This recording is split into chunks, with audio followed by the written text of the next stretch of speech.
मनुष्य हो या देवी देवता या फिर कोई बलवान, इस संसार में अभिमान सभी को होता है।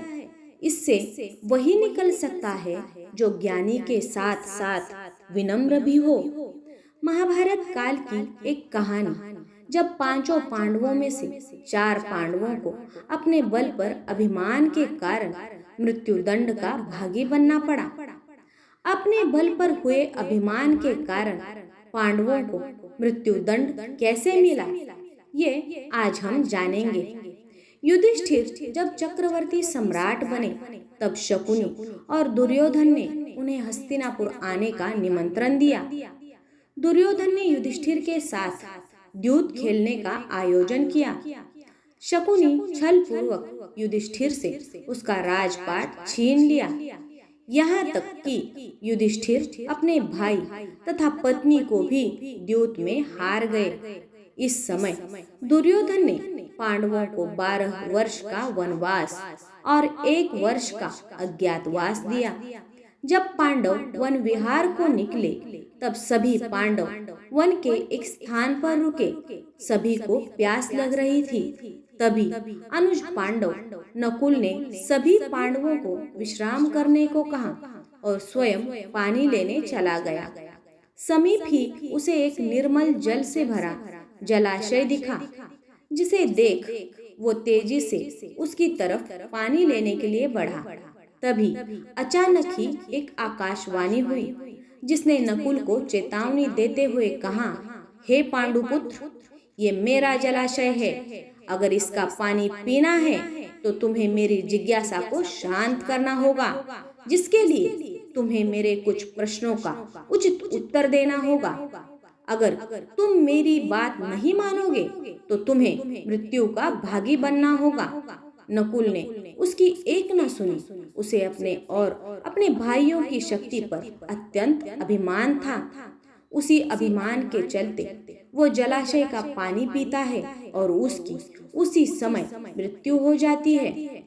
अधिक देर तक नकुल के वापस ना लौटने पर सहदेव उसकी खोज में निकलता है और सहदेव को भी आकाशवाणी सुनाई देती है, किंतु वो भी अभिमान स्वरूप मारा जाता है।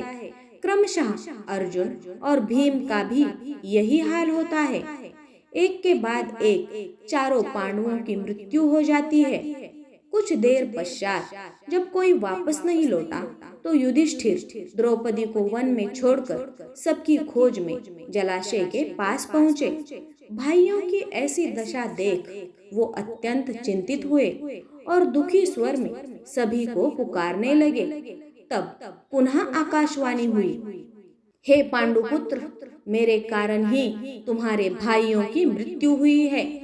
तुम्हारे भाइयों ने मेरे जलाशय का पानी मेरी अनुमति के बिना पिया, इसी कारण उनकी मृत्यु हो गई। उन्होंने मेरे प्रश्नों के उत्तर नहीं दिए और मृत्यु को प्राप्त हो गए। युधिष्ठिर ने विनम्रता से प्रश्न पूछने को कहा। उनके ऐसा कहते ही वहां यक्ष देवता आए और उन्होंने युधिष्ठिर से अपने प्रश्नों के उत्तर मांगे, जिनका युधिष्ठिर ने सहजता से उत्तर देकर उनकी जिज्ञासा को शांत किया। फलस्वरूप यक्ष देवता ने युधिष्ठिर को वरदान दिया कि वो अपने इन भाइयों में से किसी एक के प्राण वापस मांग सकते हैं। युधिष्ठिर ने वरदान स्वरूप नकुल को मांगा। इस पर यक्ष देव ने अचंभित होकर पूछा, तुमने नकुल के प्राण क्यों मांगे? तुम्हें अर्जुन अथवा भीम में से किसी को चुनना था जो आजीवन तुम्हारी रक्षा करते।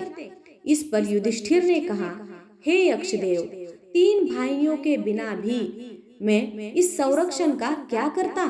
मैंने नकुल को इसीलिए मांगा क्योंकि वो माता माद्री का पुत्र है। इस तरह मैं माता कुंती और नकुल माता माद्री का पुत्र होने से दोनों माताओं की एक एक संतान जीवित रहती, जिससे दोनों के कुल जीवित रहेंगे। इसीलिए हे यक्ष देवता, मुझे आप नकुल दे दीजिए। युधिष्ठिर के इस धर्मपरायण स्वभाव से प्रसन्न होकर यक्षदेव ने सभी पांडवों को जीवित कर दिया, जिसके पश्चात पांडवों को अपने अभिमान पर लज्जा आती है। श्री कृष्ण ने कहा है, जो धर्म की रक्षा करते हैं, धर्म सदैव उनकी रक्षा करता है। युधिष्ठिर के इसी स्वभाव के कारण सभी पांडवों को जीवन दान मिलता है। इसीलिए कहा जाता है, जो किसी भी परिस्थिति में धर्म का मार्ग नहीं छोड़ते, उनका जीवन कभी गलत दिशा में नहीं जाता। वे कभी अवगुणों के भागी नहीं बनते। धर्म का रास्ता कठिन अवश्य है, किंतु उस पर संतोष एवं न्याय मिलता है। अधर्मी को कभी संतोष नहीं मिलता। संतोषहीन जीवन जीने योग्य नहीं होता।